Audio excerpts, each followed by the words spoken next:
Magandang araw mga bata! Narito muli ang inyong guro, si Teacher Michelle. Ngayong araw ay pag-aaralan natin ang pangalang lansakan. Ang pangalang lansakan ay nangangahulugan ng dami o bilang na pinagsama-sama, ngunit ang bilang ay walang katiyakan. Narito ang halimbawa ng pangalang lansakan: kawan, kumpol, hukbo, langkay, klase, tropa, tumpok, grupo.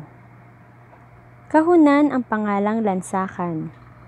Una, bumili ako ng isang buwig na saging. Alin sa mga salita ang lansakan? Buwig. Ikalawang bilang. Mayroon nang napili sa klase na lalaban sa ibang lugar. Alin sa mga salita ang lansakan? Klase. Ikatlo, ang grupo na ito ay talagang kakaiba. Alin sa mga salita ang lansakan? Grupo.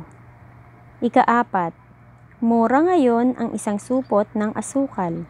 Alin sa mga sumusunod na salita ang lansakan? Supot. Ikalima, dito nakipaglaban ang batalyon ng tao.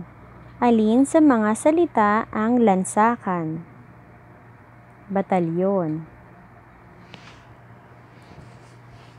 Iguhit ang hugis puso kung ang salita ay may pangalang lansakan at kalahating buwan kung hindi. Unang bilang, kawan ng kambing. Ito ay lansakan. Ikalawa, 10 dipa. Ito ay hindi lansakan. Ikatlo, banda ng musikero. Ito ay lansakan. Ikaapat, tumpok ng sibuyas. Ito ay lansakan. At ikalima, bote ng toyo. Ito ay hindi lansakan. Laging tatandaan na ang pangalang lansakan ay nangangahulugan ng dami o bilang na pinagsama-sama, ngunit ang bilang ay walang katiyakan. Nawa ay natuto kayo ngayong araw na ito. Maraming salamat sa inyong pakikinig.